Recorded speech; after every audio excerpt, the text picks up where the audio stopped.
والصلاة والسلام عليك يا رحمة الله وعلى آله وصحبه أجمعين. أما بعد فأعوذ بالله من الشيطان الرجيم. بسم الله الرحمن الرحيم.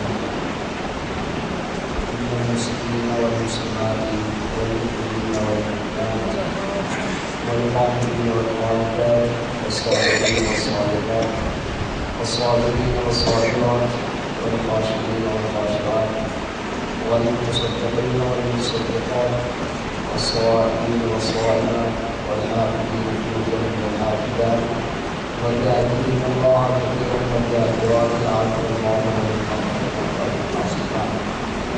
آمنت بالله صدق الله العظيم وبلغنا رسوله الكريم. إن الله وملائكته يصلون على النبي يا أيها الذين آمنوا صلوا عليه وسلموا تسليما.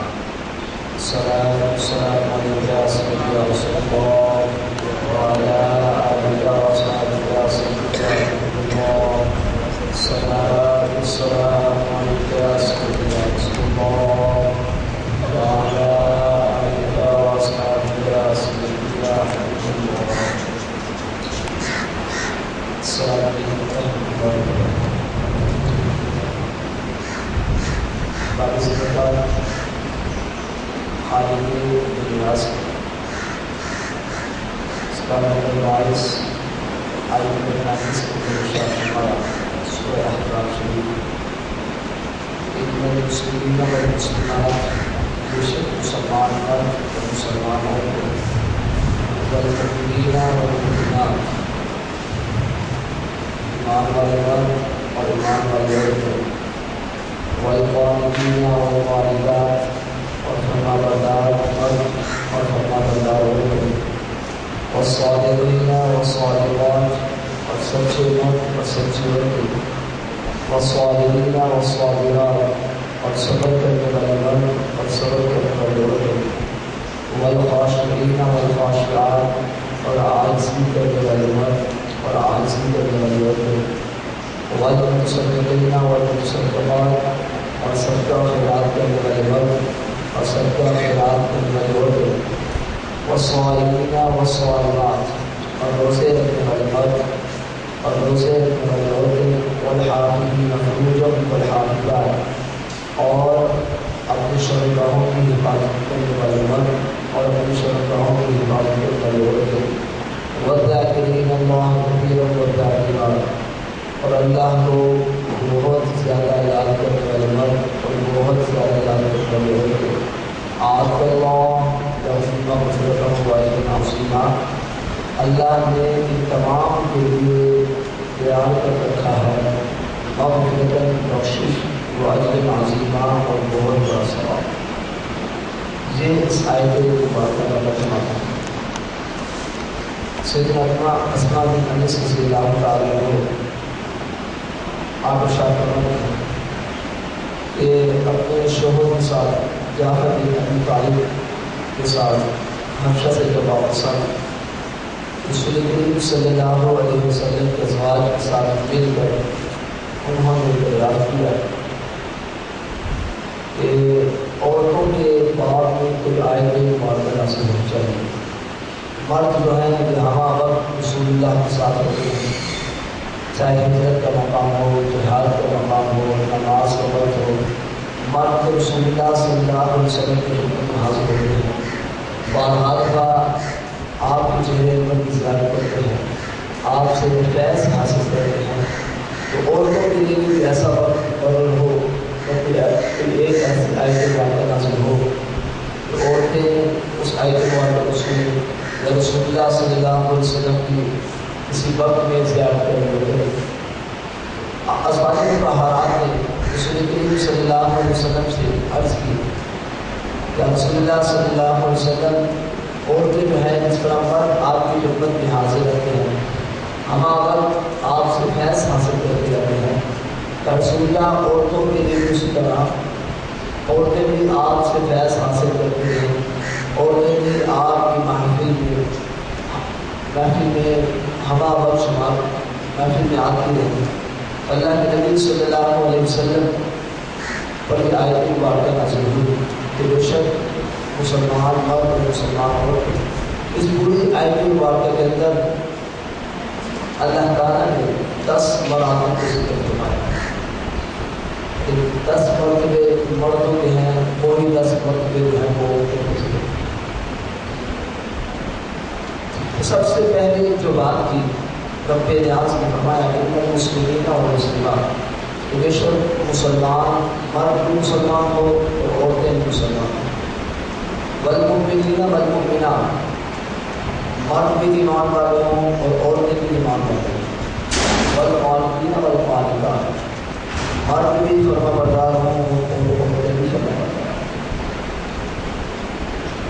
سب سے پہلے یہ دیکھنا پڑے گا کہ ایک ہوتا ہے مسلمان اور ایک ہوتا ہے مومن.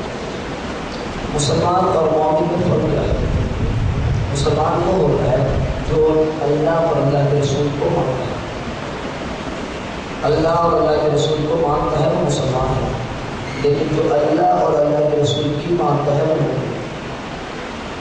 اللہ اور اللہ کے رسول کو ماننا، ہر کوئی کہتا ہے اللہ ایک ہے، رسول اللہ صلی اللہ علیہ وسلم اللہ کے رسول ہر کوئی مانتا ہے، لیکن ہر کوئی مسلمان. لیکن جو اللہ اور اللہ کے رسول کی مانے، لیکن اللہ کے فرمان کے مطابق زندگی بسر کرے، وہ قابل غریب لوگ مانتا ہے. نکاح کے اندر پورے زوجین میں مسلمان جو ہے یہ شرط ہے. ہر دین والے ان کے دین کے مطابق ان کے دین والوں سے شامل ہو سکتے. یعنی کہ لڑکا مسلمان ہے تو لڑکی بھی مسلمان ہونا چاہیے.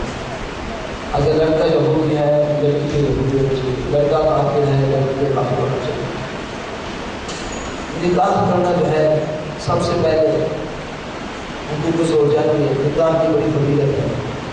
جب تک نکاح نہیں ہوگا تب تک حقوق زوجین صحیح طرح ادا نہیں. سیدنا انس بن مالک رضی اللہ تعالیٰ عنہ سے روایت ہے کہ 3 شخص رسول اللہ صلی اللہ علیہ وسلم کی خدمت میں حاضر ہوئے اور ان کا ذہن یہ تھا کہ ہم رسول اللہ کو دیکھیں گے کہ اللہ کے نبی صلی اللہ علیہ وسلم کی عبادت کس طرح کرتے ہیں، کس طرح آپ نماز پڑھتے ہیں. ان میں سے ایک شخص کہنے لگا یار وہ تو اللہ کے نبی صلی اللہ علیہ وسلم کی شان یہ ہے کہ اللہ تعالیٰ ان کے صدقے ان کے اگلوں کے اور پچھلوں کے سارے گناہوں کو معاف کرتا ہے. خالق کائنات نے سورہ الفتح کے اندر پارہ نمبر 26 کے اندر ارشاد فرمایا لِيَغْفِرَ لَكَ اللَّهُ مَا تَقَدَّمَ مِنْ ذَنبِكَ وَمَا تَأَخَّرَ وَيُتِمَّ نِعْمَتَهُ. ارے اللہ کے بندے، رسول اللہ صلی اللہ علیہ وسلم کی شان یہ ہے کہ اللہ تعالیٰ نے آپ کے صدقے آپ کے اگلوں کے اور آپ کے پچھلوں کے سارے گناہوں کو معاف کیا. وَيُتِمَّ نِعْمَتَهُ، اور اپنی نعمت کو اللہ تعالیٰ نے مکمل کر دیا. اس نبی کی یہ شان ہے وہ جو عبادت کرتے ہوں گے وہ عبادت کی تمام عبادت کرتے ہیں. اور مجدد الفسان شیخ احمد سبحانی رحمۃ اللہ علیہ آپ فرماتے ہیں کہ رسول اللہ صلی اللہ علیہ وسلم کی عبادت کرنا، اللہ کے نبی صلی اللہ علیہ وسلم کی عبادت کرنا، عام انسان آپ کی عبادت نہیں پہنچ سکتا. آپ فرماتے ہیں اس طرح کہ دنیا کے اندر ایک بادشاہ ہو، ایک اس کا وزیر ہوتا ہے اور اس کے بے شمار غلام ہوتے ہیں. وزیر جو ہے وزیر وہ بادشاہ کی خدمت صرف 1 یا 2 گھنٹے کرتا ہے، لیکن بادشاہ جتنی بات وزیر کی سنتا ہے اتنی غلام کی بات نہیں سنتا.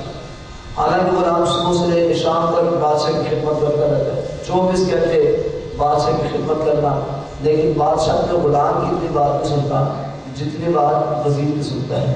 آپ فرماتے ہیں اسی طرح رسول کریم صلی اللہ علیہ وسلم پوری کائنات کے وزیر اعظم، پوری کائنات کے، اور سارے انسان جو ہیں وہ سارے انسان غلاموں کی طرف. آپ فرماتے ہیں کہ اللہ کے نبی صلی اللہ علیہ وسلم کی جتنی بات مانی جاتی ہے اتنی ہم غلاموں کی بات نہیں مانتے. اس لیے وہ کہتے ہیں کہ ہم ان کی بات کو کیا دیکھیں، اللہ تعالیٰ نے ان کے صدقے ان کے اگلوں کے اور ان کے پچھلوں کے سارے گناہوں کو معاف کر دیا. کیوں حاصل ہوئے؟ ایک کہنے لگا اللہ کی قسم میں آئندہ کے بعد نماز نہیں چھوڑوں. دوسرا کہنے لگا اللہ کی قسم میں آئندہ کے بعد کبھی کوئی روزہ نہیں چھوڑوں. اور تیسرا شخص یہ کہنے لگا کہ اللہ کی قسم میں عورتوں سے ہمیشہ دور رہوں گا. اور اس حدیث شریف کے حوالہ جو ہے وہ مسلم شریف کے اندر حدیث نمبر 3299 اور بخاری شریف کے اندر کتاب النکاح میں حدیث نمبر 56 یہ حدیث ہے. اور مشکات المصابیح کے اندر جلد نمبر 1 صفحہ نمبر 47 میں یہ حدیث شریف موجود ہے. وہ تین شخص کہنے لگے، ایک کہنے لگا کہ میں نماز کبھی نہیں چھوڑوں گا، دوسرا کہنے لگا میں کبھی روزہ نہیں چھوڑوں گا، اور تیسرا کہنے لگا میں عورتوں سے دور رہوں گا. اللہ کے نبی صلی اللہ علیہ وسلم نے جب یہ سنا آپ نے فرمایا میرے صحابہ سنو بات، میں روزے بھی رکھتا ہوں، میں نماز بھی پڑھتا ہوں، نوافل بھی پڑھتا ہوں، گھر کے کام کاج بھی کرتا ہوں، اور میں شادی بھی کرتا ہوں، عورتوں کے حقوق بھی ادا کرتا ہوں. سب سے کامل ایمان والا وہ ہے جو ان تمام حقوق کو ادا کرے. یہ نہیں صرف روزے رکھے، یہ نہیں کہ صرف رمضان کے روزے رکھے، صرف عبادت کرے، یا یہ نہیں کہ عورتوں سے دور نہیں کہ عبادت نہیں ہے، بلکہ عبادت حقیقت میں یہ ہے انسان نماز بھی پڑھے، انسان روزے بھی رکھے، انسان عورتوں کے حقوق بھی ادا کرے، انسان دیگر کاموں میں بھی ہمارا وقت سب سے آگے ہو، سب سے کامل ایمان والا. اور نکاح کے فضائل کے بارے میں ایک حدیث بھی ملتی ہے کہ عبداللہ بن عباس رضی اللہ تعالیٰ عنہ سے روایت ہے. آپ فرماتے ہیں کہ رسول کریم صلی اللہ علیہ وسلم نے ارشاد فرمایا النکاح من سنتی فمن رغب عن سنتی فلیس منی، اور کما قال صلی اللہ علیہ وسلم. اللہ کے نبی صلی اللہ علیہ وسلم نے ارشاد فرمایا اے میرے صحابہ نکاح جو ہے یہ میری سنت، فمن رغب عن سنتی، جو لوگ میری سنت سے دور ہوئے فلیس منی، وہ بھول میں سے نہیں. یہ نکاح کرنا جو ہے یہ رسول اللہ کی سنت. اور اس طرح ایک اور روایت میں ملتا ہے اللہ کے نبی صلی اللہ علیہ وسلم نے ارشاد فرمایا احیاء القلوب کے اندر کتاب النکاح میں یہ حدیث ملتی ہے. اس توصیف خدی رضی اللہ تعالیٰ کو اس روایت ہے. آپ فرماتے ہیں کہ رسول کریم صلی اللہ علیہ وسلم نے ارشاد فرمایا کہ جس شخص نے تندرستی کے باوجود، جس شخص نے تندرستی کے ڈر سے شادی نہ کی، اللہ کے نبی فرماتے ہیں وہ میرا امت ہی نہیں. آج اس وقت کے اندر لوگ کہتے ہیں تندرستی ہوتی ہے، درد ہوتا ہے، یہ ہو جائے گا وہ ہو جائے گا، اللہ کا شادی میں نہیں کروں. اللہ کے نبی فرماتے ہیں جو شخص یہ کرتا ہے تندرستی کے ڈر سے وہ میرا امت ہی نہیں.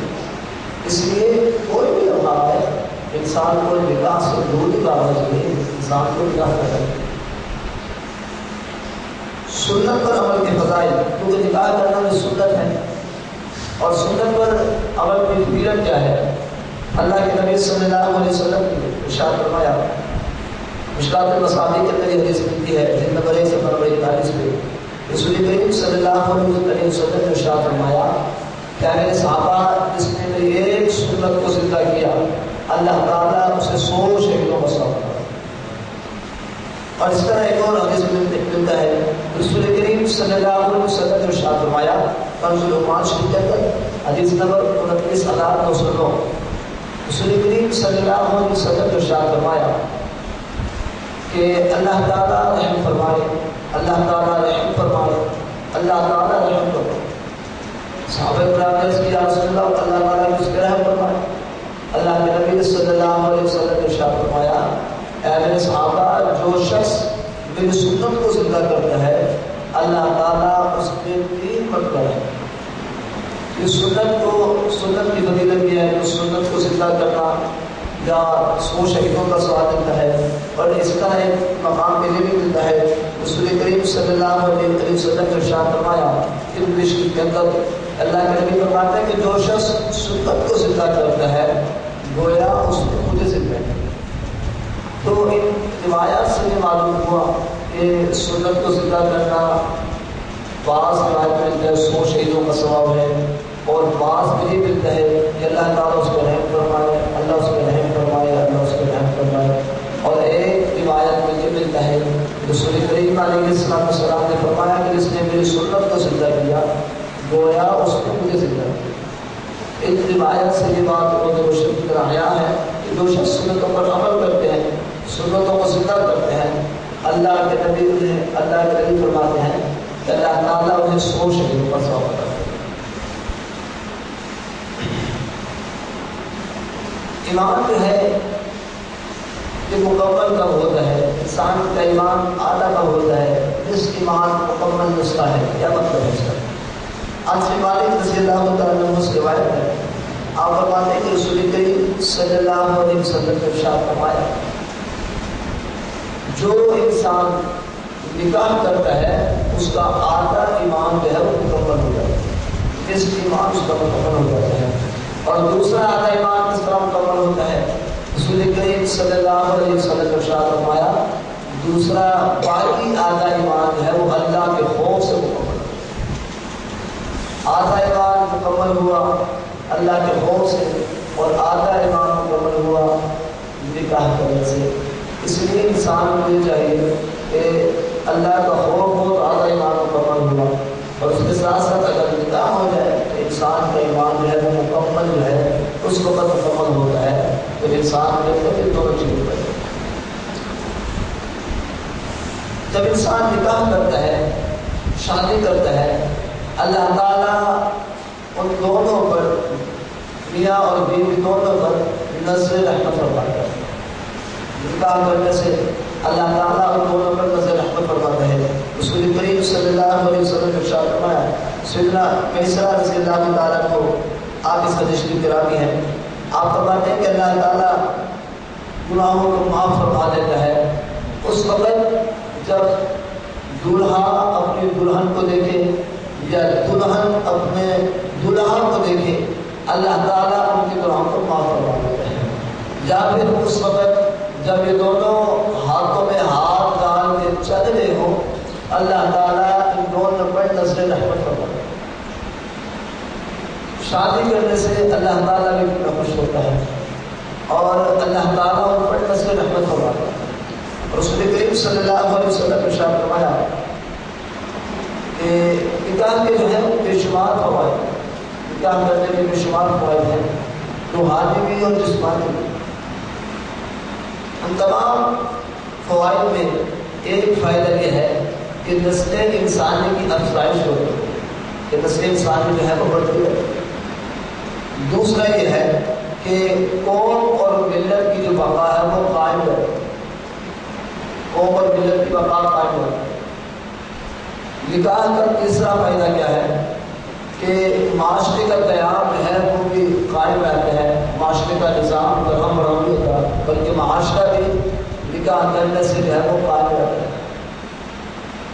اور ایک فائدہ یہ ہے کہ باہمی تعلقات میں ہمیشگی رہتی ہے، کہ باہمی ایک دوسرے سے ملنا، ایک دوسرے سے گفتگو کرنا، ان تعلقات میں بھی ہمیشگی رہتی ہے۔ اور چوتھا فائدہ یہ ہے کہ نکاح کرنے سے دل اور نگاہ کی حفاظت ہو جاتی ہے، انسان کا دل بھی برائی کرنے سے محفوظ ہو جاتا ہے، انسان کی جو نگاہ ہے وہ بھی برائی سے محفوظ ہو جاتی ہے۔ اور ان تمام فائدے میں پانچواں فائدہ یہ ہے کہ ایمان کی تقویت، ایمان کی مضبوطی حاصل، انسان کا ایمان نہایت ہی پختہ ہوتا ہے۔ اور چھٹا اس کا فائدہ یہ ہے کہ اخلاق اور عادات کی اصلاح ہو جاتی ہے، انسان کے اخلاق جو ہے وہ درست ہو جاتا ہے، اس کی عادتیں جو ہے وہ بھی اچھی ہو جاتی ہیں۔ اور ساتواں فائدہ یہ ہے کہ انسان کے خیالات جو ہیں وہ نہایت ہی پاکیزہ ہو جاتے ہیں، اس کے خیالات میں پاکیزگی آ جاتی ہے، جب بھی وہ سوچتا ہے اچھی چیزیں سوچتا ہے۔ آٹھواں اس کا فائدہ یہ ہے کہ نفسانی جذبات پر کنٹرول ہے، نفسانی جذبات پر انسان کنٹرول کرتا ہے۔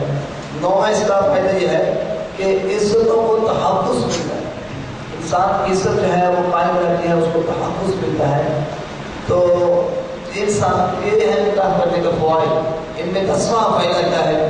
10واں فائدہ یہ ہے کہ روح کو تسکین حاصل ہوتی ہے، اور 11واں فائدہ یہ ہے کہ زندگی کا سہارا ملتا ہے، زندگی گزارنے کا ایک انسان کو آس مل جاتی ہے، اس کو ایک سہارا ملتا ہے۔ 12واں فائدہ یہ ہے کہ امید کی کرن جو ہے وہ شامل حال ہوتی ہے، انسان کو ایک امید کی کرن حاصل ہوتی ہے۔ 13 فائدہ یہ ہے کہ عفت کا نشان جو ہے انسان ہمارا وقت پاک دامنی میں گزارا کرتا ہے. اس کے علاوہ بے شمار فوائد ہیں. 13 فوائد وہ ہیں کہ جو انسان کو نظر آتے ہیں. اس کے علاوہ اتنے فوائد ہیں، انسان کو اولاد ملتی ہے جو اولاد اس کے بڑھاپے میں کام آتی ہے، اور اگر انسان کی اولاد دے تو اس انسان کی دنیا بھی سمجھ جاتی ہے اور آخرت بھی سمجھ جاتی ہے. رسول کریم صلی اللہ علیہ وسلم نے ارشاد فرمایا کہ مشکاہ شریف کتاب النکاح کے اندر یہ حدیث ملتی ہے کہ جو شخص یہ چاہتا ہے کہ جب میں اللہ تعالیٰ سے ملوں پاک صاف ہو کر، جو شخص یہ چاہتا ہے کہ جب بھی میں اللہ تعالیٰ سے ملوں پاک صاف ہو کر ملوں. عرض کے مالک سے اللہ تعالیٰ کو روایت ہے، آپ فرماتے ہیں کہ رسول کریم صلی اللہ علیہ وسلم نے ارشاد فرمایا جو شخص یہ چاہے تو اللہ تعالیٰ کے حضور حاضر ہو، پاک صاف ہو کے حاضر ہو. اسے چاہیے کہ وہ سب سے پہلے کیا کرے، جب وہ اللہ کے حضور حاضر ہوگا پاک صاف ہو کے حاضر ہوگا. اور اس طرح شادی شدہ کی عبادت میں برکت ملتی ہے. انس بن مالک رضی اللہ تعالیٰ عنہ سے روایت، آپ فرماتے ہیں کہ رسول کریم صلی اللہ علیہ وسلم نے ارشاد فرمایا کہ شادی شدہ کی 2 رکعتیں بغیر شادی شدہ کے 70 رکعتیں پڑھنے کے برابر. شادی شدہ انسان اگر 2 رکعتیں پڑھتے ہیں، غیر شادی شدہ اگر 70 رکعتیں پڑھے تو وہ 2 جو ہیں وہ 70 کے برابر ہے. اور یہ حدیث کی جامع صحیح حدیث نمبر 4437 جو ہے یہ حدیث ہے. انس بن مالک رضی اللہ تعالیٰ عنہ فرماتے ہیں کہ شادی شدہ 2 رکعتیں پڑھے، غیر شادی شدہ 70 رکعتیں پڑھنے کے برابر. اور اس طرح بشر حافظ رحمۃ اللہ تعالی علیہ آپ کا فرمان ہے، آپ فرماتے ہیں کہ امام احمد بن حنبل رضی اللہ تعالیٰ عنہ آپ نے اور ملک میں 3 درجے میں آپ اس سے بلند ہوئے. بشر حافظ رحمۃ اللہ تعالی علیہ فرماتے ہیں کہ 3 درجوں کی وجہ سے امام احمد بن حنبل ان سے فضیلت دے گئے. وہ ان تمام درجوں میں ایک درجہ یہ ہے کہ آپ نے طلب حلال اپنے لیے اور غیروں کے لیے آپ نے حاصل کیا. نمبر 2 آپ لوگوں کو امام بنے، لوگ آپ کے مختلف تھے. نمبر 3 آپ کو جو فضیلت حاصل ہے کہ آپ نے شادی بھی کی، اس لیے آپ 3 درجے مجھ سے مقدم ہوئے. اگر یہ 3 درجے مجھ میں پائے جاتے تو میں آپ سے دیکھ سکتا ہوں. بشر حافظ رحمۃ اللہ تعالیٰ نے فرماتے ہیں کہ 3 درجے. پہلا یہ ہے کہ آپ نے طلب حلال حاصل کیا اپنے لیے اور غیروں کے لیے. دوسرا درجہ یہ ہے کہ آپ لوگوں کے امام بنے. اور تیسرا جو مین درجہ ہے وہ یہ ہے کہ آپ نے شادی کی اور میں نے شادی کی. نیک بیوی ہر انسان چاہتا ہے اسے نیک بیوی ہو. سعد بن ابی وقاص رضی اللہ تعالیٰ عنہ آپ فرماتے ہیں رسول کریم صلی اللہ علیہ وسلم نے ارشاد فرمایا کہ 4 چیزیں خوشبختی کی علامت. 4 چیزیں خوشبختی کی علامت. نمبر 1 کہ بیوی نیک بیوی ہو. نمبر 2 کھلا گھر ہو. نمبر 3 نیک ہمسایہ ہو. اور نمبر 4 جو ہے وہ اچھی سواری ہے. یہ 4 چیزیں جو تھی یہ تو نیک وقت کی علامت تھی. اور آپ فرماتے ہیں کسی طرح 4 چیزیں بدبختی کی علامت. بری بیوی ہو، برا ہمسایہ ہو اور برا گھر ہو. اور نمبر 4 یہ ہے کہ سواری بری ہو. 4 چیزیں نیک وقت کی علامت. چاروں چیزیں اچھی ہو، گھر بھی اچھا ہو اور بیوی بھی اچھی ہو، اس کے ہمسائے بھی اچھے ہوں اور سواری بھی اچھی ہو. لیکن 4 چیزیں بدبختی کی علامت ہیں. ان کو بھول کے لے لو. گھر بھی برا ہو، بیوی بھی بری ہو اور اس کی سواری بھی بری ہو، تو یہ 4 چیزیں بدبختی کی علامت ہیں. یہ حدیث جو ہے الترغیب والترہیب جلد نمبر 3 اور صفحہ نمبر 323 میں حدیث ہے. اور اس طرح بہترین بیوی بیوی کے اندر چند چیزیں جو ہیں وہ پائے جانا بھی ضروری ہیں. ان چیزوں میں سب سے پہلی چیز یہ ہے کہ جو اپنے شوہر کی فرما بردار ہو اور خدمت گزاری کر سکے. اپنے شوہر کی فرما برداری کرے اور ہمیشہ اپنے شوہر کی خدمت کرے، وہ سب سے بہترین بیوی ہے. دوسری اس کے اندر یہ شرط بھی پائی جائے کہ وہ اپنے شوہر کے تمام حقوق ادا کرنے میں مصروف ہے. جتنے بھی شوہر کے حقوق ہیں ان تمام حقوق کو ادا کرنے میں وہ بیوی جو ہے وہ مصروف رہے. تیسرا اس عورت کا حق یہ ہے کہ جو اپنے شوہر کی خوبیوں پر نظر رکھے، اس کے عیوب اور اس کی خامیوں کو نظر انداز کر دے. اگر عورت جو ہے خوبیوں کو چھوڑ کر اس کے عیبوں پر نظر ڈالے گی، اس کی خامیوں کو تلاش کرے گی، تو بہت جائے تو دونوں کے درمیان میں وہ رشتہ ٹوٹ جائے گا. اس لیے اس کو یہ چاہیے کہ اپنے مرد کی جو خامیاں جو ہیں ان کو نظر انداز کر دے، اس کے عیب جو ہیں ان کو نظر انداز کر دے، اس کی جتنی بھی خوبیاں ہیں ان پر نظر رکھے. چوتھی بات عورت کے لیے ہونا ضروری ہے وہ یہ ہے کہ جو خود کو تکلیف میں ڈال کر اپنے شوہر کو آرام پہنچائے، وہ سب سے بہترین عورت ہے. خود مشقت برداشت کرے لیکن اپنے شوہر کو ہر آرام اور اپنے شوہر کو آرام پہنچانے کی کوشش کرتی رہے. تو اگر عورت کے اندر یہ خوبی پائی جاتی ہے وہ سب سے بہترین عورت ہے. پانچویں عورت کے اندر یہ خوبی بھی ہو کہ آمدنی سے زیادہ مطالبہ نہ کرے، صبر اور شکر سے کام کرے. یہ نہ اس کا مرد اس کو پوری زندگی کھلاتا رہا. اگر ایک اس نے نہ دیا عورت گلے شکوے کرنا شروع کر دے، میں جب سے تمہارے گھر میں آئی ہوں کچھ کھانے کے لیے ملا نہیں، تم نے مجھے پوری زندگی کیا دیا. عورت پر مرد کے اوپر اداس چڑھاوا آتا رہتا ہے. اگر کچھ بھی دے زیادہ کا مطالبہ نہ کرے، جو مل جائے اس کو لے لے اور اس پر صبر و شکر ادا کرے کہ اللہ کا شکر ہے کہ اللہ نے مجھے جتنا بھی دیا ہے ہم اس پر صبر کریں. اس کے بعد چھٹی اس کے اندر عورت کے اندر یہ خوبی پائی جانی چاہیے کہ اپنے مرد کے سوا غیر کے اوپر کبھی نہ نگاہ ڈالے اور کبھی نہ اس کی نگاہ اپنے اوپر پڑے. لیکن غیر کی نگاہ سے بچے اور اپنے آپ کو بھی غیر کی نگاہ سے بچائے. یعنی کہ عورت جو ہے وہ اپنے آپ کو غیر کی نگاہ سے بچائے، یعنی کہ کوئی اس کی طرف دیکھنے کی ہمت نہ رکھتا اور نہ ہی عورت بھی کسی کی طرف دیکھے.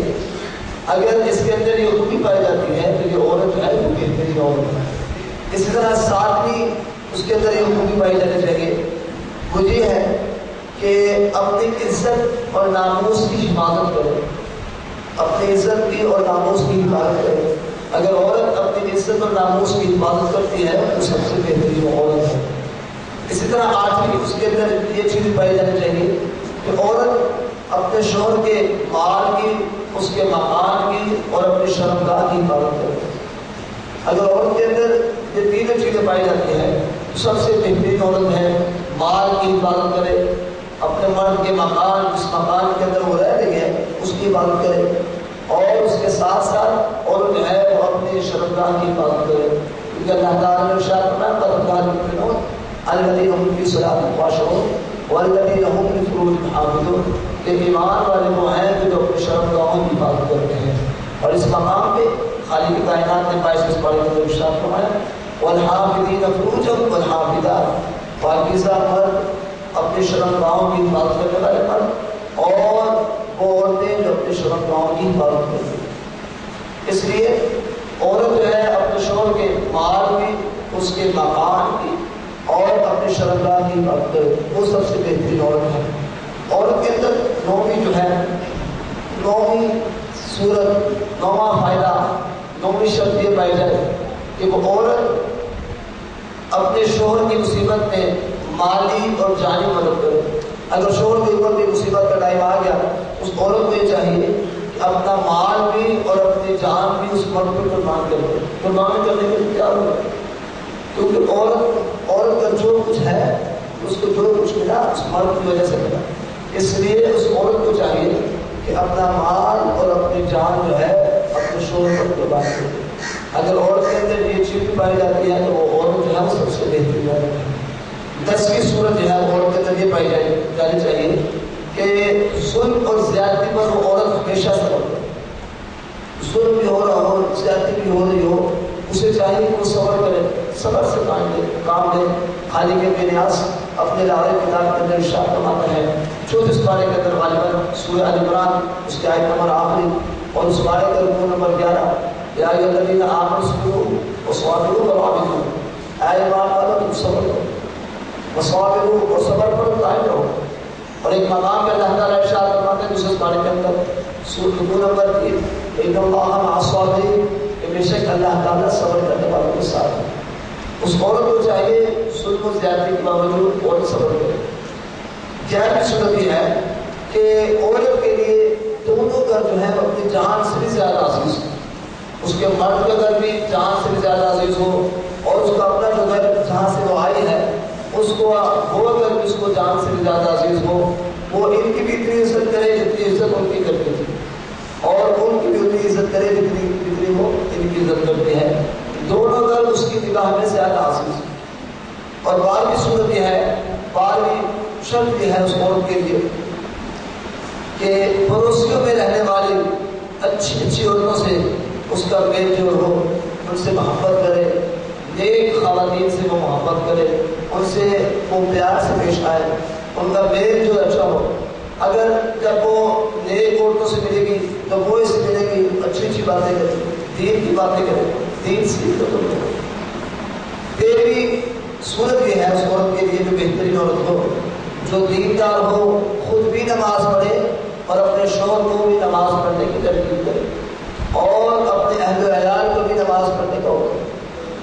کیونکہ اللہ تعالیٰ نے ارشاد فرمایا کہ سب سے بہترین امت کی شان بیان کرتے ہوئے فرمایا کنتم خیر امۃ اخرجت للناس تأمرون بالمعروف وتنہون عن المنکر، کہ تم بہترین امت تأمرون بالمعروف، لوگوں کو نیکی کا حکم دیتے، وتنہون عن المنکر، اور لوگوں کو برائی سے منع کرتے ہو. تو بہترین عورت کے لیے ایک شرط، ایک چیز یہ بھی پائی جائے کہ وہ خود بھی نیک ہو، نماز پڑھتی ہو، اپنے اہل و عیال کو بھی نماز پڑھنے کی ترغیب کرے. عورت کے اندر 13ویں چیز یہ پائی جائے کہ جو سسرال والوں کی کڑوی باتیں جو ہے وہ برداشت کرے، اس کے اندر برداشت کرنے کا پاتر ہونا چاہیے. جتنی کڑوی باتیں کرے وہ اس عورت کو چاہیے کہ وہ تمام کی تمام باتیں برداشت کرے. اگر وہ اس کے اندر یہ ہمت پائی جاتی ہے تو سب سے بہترین عورت. اور 14ویں صورت یہ پائی جاتی ہے، 14ویں شرط یہ پائی جاتی ہے اس عورت کے لیے کہ جو سب کو کھلا کر پھر آخر میں سب کے آخر میں پھر کھائے وہ سب سے بہترین عورت ہے. یہ نہ وہ سب سے پہلے خود کھائے پھر بعد میں لوگوں کو کھلائے، اپنے اہل و عیال کو کھلائے، بلکہ سب سے بہترین عورت وہ ہے جو سب سے پہلے لوگوں کو کھلائے، اپنے اہل و عیال کو کھلائے، اپنے اہل و عیال کو کھلانے کے بعد سب سے آخر میں خود کھائے. اگر عورت کے اندر یہ 14 چیزیں پائی جاتی ہیں تو سب سے بہترین عورت. یہ تو عورت تھی، بہترین عورت تھی. اسی طرح مرد کے اندر بہترین شوہر کون ہے، بہترین مرد کون ہے؟ بزرگ فرماتے ہیں کہ بہترین شوہر جو ہے اس کے اندر بھی کم و بیش کتنی بھی صورتیں ہیں وہ پائی جائیں. ان صورتوں میں سب سے پہلی صورت یہ ہے کہ جو اپنی بیوی کے ساتھ نرمی، خوش اخلاقی اور حسن سلوک سے پیش آئے. اگر اپنی بیوی کے ساتھ نرمی کے ساتھ، حسن سلوک کے ساتھ، خوش اخلاقی کے ساتھ پیش آتا ہے تو ان کی جو زندگی ہے وہ بڑی بہترین گزرتی ہے. اگر نرمی کے ساتھ پیش نہیں آتا، خوش اخلاقی کا مظاہرہ نہیں کرتا، حسن سلوک والا معاملہ ان دونوں کے درمیان میں نہیں ہے، مرد اگر پیش نہیں کرتا تو جلد ہی ان دونوں کے درمیان میں جو زندگی کا سفر ہے وہ ٹوٹ سکتا ہے. اس لیے مرد کو یہ چاہیے، شوہر کو یہ چاہیے کہ اپنی بیوی کے ساتھ جب بھی پیش آئے خوش اخلاقی سے پیش آئے، اس کے سلوک سے پیش آئے اور نرمی سے پیش آئے. دوسری بات یہ ہے کہ بہترین شوہر بننے کے لیے دوسری چیز یہ پائی جائے کہ ہمیشہ جو ہے وہ حقوق کو ادا کرنے میں کوتاہی نہ کرے. کوئی اس نے حق ادا کرنا ہے اس کے اندر کوتاہی نہ کرے. اگر اس نے ادنا سے بھی غفلت برتی تو شاید ہو سکتا ہے کہ دونوں کے درمیان میں وہ ربط جو ہے وہ ٹوٹ جائے، حقوق کو ادا کرنے میں کوتاہی نہ کرے، ادنا سے بھی کوتاہی نہ کرے۔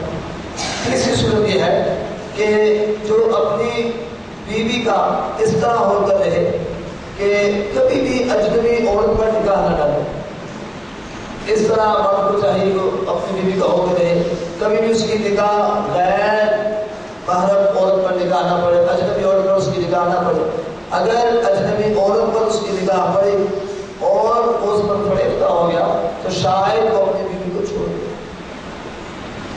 چوتھی شرط یہ ہے بہترین شوہر بننے کے لیے کہ جو اپنی بیوی کو اپنے عیش و آرام میں برابر کا شریک سمجھے۔ عیش کے اندر، آرام کے اندر اگر یہ نہ ہو تو خود ہی سیٹ صاحب چلے کھاتے ہو اور اپنی بیوی کو دال کیا ہے تو یہ شاید دلیل بھی ہے کہ دونوں کے درمیان میں وہ ربط جو ہے وہ ٹوٹ جائے۔ اگر خود بھی جو کھائے اپنی بیوی کو بھی وہی کھلائے، اگر جب خود آرام کرتا ہے اپنی بیوی کو بھی آرام کرنے کی ترغیب کرے، جو کام یہ خود کرتا ہے اپنی بیوی کو بھی حکم دے تو اس کام کے ساتھ اس کا ہاتھ ہوتا ہے۔ اس کے بعد پانچویں شرط یہ ہے اس عورت کے لیے کہ جو رزق حلال کھائے اور اپنی بیوی کو، اپنے اہل عیال کو بھی رزق حلال کھلائے۔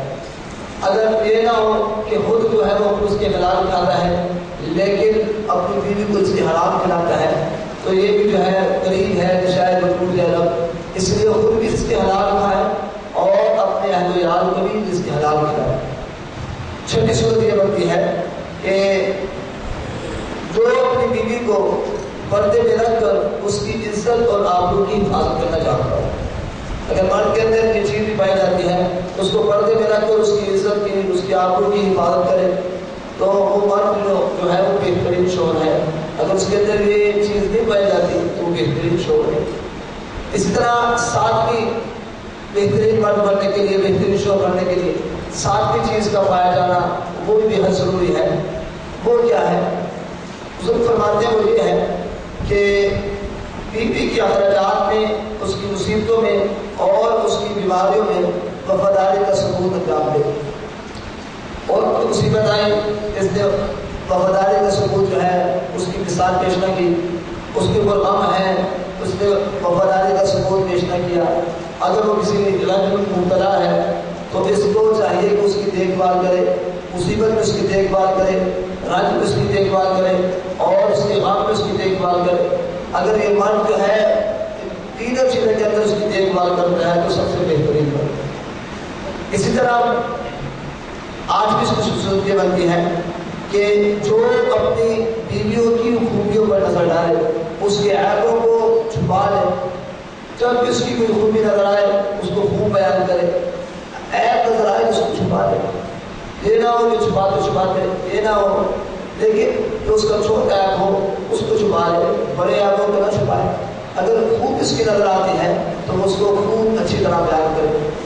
اور نوم اس کی صورت یہ بنتی ہے کہ جو اپنی بیوی کی تن مزاجی اور بد اخلاقی پر صبر کرے، اس عورت جیسے بھی ہو اس کے اخلاق اگر نہ ہو تو اس پر صبر کرنا چاہیے۔ تن مزاجی اگر جو بھی ہو اس کو ہر حال میں صبر کرنا چاہیے۔ اور 10ویں اس کی صورت یہ بنتی ہے کہ جو اس طرح اپنی بیوی کو کنٹرول کرے کہ اس کی بیوی جو ہے کسی برائی کی طرف رخ نہ کرے، اس طرح اپنی بیوی کو کنٹرول کرے اس کی بیوی کسی برائی کی طرف رخ نہ کرے۔ اگر اس کی بیوی نے کسی ایک برائی کی طرف رخ کیا تو القریب ان دونوں کے درمیان میں جو ربط جو ہے وہ ٹوٹ جائے گا۔ تو مرد کے لیے ان چیزوں کا پایا جانا بہت ضروری ہے کہ مرد بھی اپنی بیوی کی خوبیوں پر نظر کرے، اس کے ہر حال میں، چاہے غم کا حال ہو، چاہے مصیبت کا حال ہو، کوئی بھی حال ہو اس کے ساتھ شریک ہو، اور جو اپنے لیے پسند کرے وہی اپنی بیوی کے لیے پسند کرے۔ یعنی ان چیزوں کا پایا جانا اس مرد کے لیے بہت ضروری ہے۔ اگر مرد کے اندر یہ تمام چیزیں پائی جاتی ہیں تو مرد جو ہے وہ بہترین شوہر ہے۔ اور اس کا نام شوہر کی ذمہ داری کا بنتی ہے۔ سیدہ عائشہ صدیقہ رضی اللہ تعالیٰ عنہ فرماتی ہیں کہ رسول کریم صلی اللہ علیہ وسلم نے آج تک آپ نے کسی بھی، آج تک اللہ کے نبی صلی اللہ علیہ وسلم نے نہ ہی کسی عورت کو مانا ہے نہ ہی کسی خادم کو مانا ہے۔ اللہ کے نبی صلی اللہ علیہ وسلم نے آج تک نہ ہی کوئی کسی خادم کو مانا اور نہ ہی کبھی کسی اور کو مارا. اور یہ حدیث شریف جو ہے ابن ماجہ حدیث نمبر 1984 اور ابو داؤد شریف کے اندر حدیث نمبر 4746 ہے کہ انس بن مالک رضی اللہ تعالیٰ عنہ عائشہ صدیقہ فرماتی ہے کہ اللہ کے نبی صلی اللہ علیہ وسلم نے آج تک نہ ہی کسی خاتم کو مارا ہے اور نہ ہی کبھی کسی عورت کو مارا ہے. اس طرح بیوی کا ہر کام میں ہاتھ بٹانا جو ہے یہ جو ہے عورت کی یہ مرد کی ذمہ داری ہے, اس کے شوہر کی ذمہ داری ہے. سیدنا اسود رضی اللہ تعالیٰ عنہ فرماتے ہیں, آپ فرماتے ہیں کہ رسول کریم صلی اللہ علیہ وسلم نے ارشاد فرمایا کہ رسول اللہ صلی اللہ علیہ وسلم ہمارے ہر کام میں ہاتھ اٹھائے کرتے تھے. اور اسی طرح رسول کریم صلی اللہ علیہ وسلم سیدنا معاذ بن جبل رضی اللہ تعالیٰ عنہ سے روایت ہے, مسند امام احمد کے اندر حدیث ملتی ہے کہ جلد نمبر 5 اور صفحہ نمبر 238 پر رسول کریم صلی اللہ علیہ وسلم نے ارشاد فرمایا کہ اپنی عورتوں کو تعلیم دو, قرآن کی تعلیم, اپنی عورتوں کو قرآن کی تعلیم دو, اپنی عورتوں کو احادیث کی تعلیم دو, اپنی عورتوں کو تعلیم دو. مفسرین کرام فرماتے ہیں اس سے مراد ہے وہ قرآن اور حدیث کی تعلیم ہے. اپنے عورتوں کو کم از کم قرآن و حدیث کی تعلیم دینی چاہیے. اسی طرح بیوی کے حقوق ادا نہ کرنا یہ باعث ہلاکت ہے. سیدنا ابو ہریرہ رضی اللہ تعالیٰ عنہ اس حدیث کے راوی ہیں, آپ فرماتے ہیں کہ رسول کریم صلی اللہ علیہ وسلم نے ارشاد فرمایا کہ دو ضعیفوں کا کبھی حق نہ مارو, دو ضعیفوں کا کبھی حق نہ مارو. ایک ان میں جو ہے وہ یتیم ہے اور دوسری جو ہے وہ عورت ہے. اور یہ حدیث شریف جو ہے ابن ماجہ حدیث نمبر 3678 حدیث شریف ہے. رسول کریم صلی اللہ علیہ وسلم نے فرمایا دو ضعیفوں کا کبھی حق نہ مارو, ایک یتیم اور دوسرا جو ہے دوسری عورت ہے اس کا بھی کبھی حق نہ مارو. اسی طرح رسول کریم صلی اللہ علیہ وسلم نے ارشاد فرمایا کہ کامل ترین ایمان والا, بہترین ایمان والا کون ہے؟ اللہ کے نبی صلی اللہ علیہ وسلم فرماتے ہیں ان المؤمنین ایمانا واحسن خلقا, اور کما قال صلی اللہ علیہ وسلم کہ بے شک تم میں بہترین ایمان والا وہ ہے جو اخلاق کے لحاظ سے سب سے بہترین. لیکن آپ نے فرمایا ایک مقام پہ ان المؤمنین ایمانا واحسن خیارکم للنساء, اللہ کے نبی فرماتے ہیں کہ تم میں سے بہترین ایمان والا وہ ہے کہ جو عورتوں کے ساتھ بھلائی کرے. اس حدیث سے یہ معلوم ہوا کہ ایمان جو ہے وہ اس چیز کا نام ہے کہ انسان اپنی عورت کے ساتھ, مرد اپنی بیوی کے ساتھ بھلائی کرے, اس کے ساتھ نیکی کرے. تو یہ ایمان کا ایک حصہ ہے. یہ تو ذمہ داری جو تھی وہ مرد کی ذمہ داری تھی. اب بیوی کی ذمہ داری کیا ہے؟ رسول کریم صلی اللہ علیہ وسلم نے ارشاد فرمایا کہ سیدنا ابو ہریرہ رضی اللہ تعالیٰ عنہ اس حدیث کے راوی ہیں, ترغیب الترہیب جلد نمبر 3 صفحہ نمبر 52 کے اندر یہ حدیث ملتی ہے. اللہ کے نبی صلی اللہ علیہ وسلم فرماتے ہیں کہ اللہ رحم کرے اس عورت پر جو نماز پڑھتی ہو, 5 نمازیں پڑھتی ہو اور روزے رکھتی ہو اور اپنے شرمگاہ کی حفاظت کرتی ہو اور اپنے خاوند کی اطاعت کرتی ہو. اللہ کے نبی فرماتے ہیں کہ اللہ تعالیٰ اس عورت پر رحم کرے. اسی طرح رسول کریم صلی اللہ علیہ وسلم نے ارشاد فرمایا کہ بہترین دنیا میں تمام چیزیں بہترین ہیں لیکن ان تمام متاع مال میں سب سے بہترین ہے وہ ایک عورت ہے. عبداللہ بن سلام رضی اللہ تعالیٰ عنہ سے روایت ہے, آپ فرماتے ہیں کہ رسول کریم صلی اللہ علیہ وسلم نے ارشاد فرمایا کہ انما الدنیا متاع, کہ بے شک تمام کی تمام جو دنیا ہے وہ متاع ہے, ایک ساز و سامان ہے, لیکن ان تمام میں جو سب سے بہترین چیز ہے وہ ایک عورت ہے. اور اس طرح ایک مقام پہ رسول کریم صلی اللہ علیہ وسلم نے ارشاد فرمایا کہ بہترین بیوی جو ہے وہ کون ہے؟ عبداللہ بن سلام رضی اللہ تعالیٰ عنہ فرماتے ہیں کہ رسول کریم صلی اللہ علیہ وسلم نے فرمایا خیر النساء من بصرک اذا بصرت تطیعک, اور کما قال صلی اللہ علیہ وسلم. آپ فرماتے ہیں کہ رسول کریم صلی اللہ علیہ وسلم نے فرمایا کہ بہترین عورت وہ عورت ہے کہ جس کو تو دیکھے وہ تجھے خوش کرے, جب تو اس کو دیکھے تو وہ تجھے خوش کرے.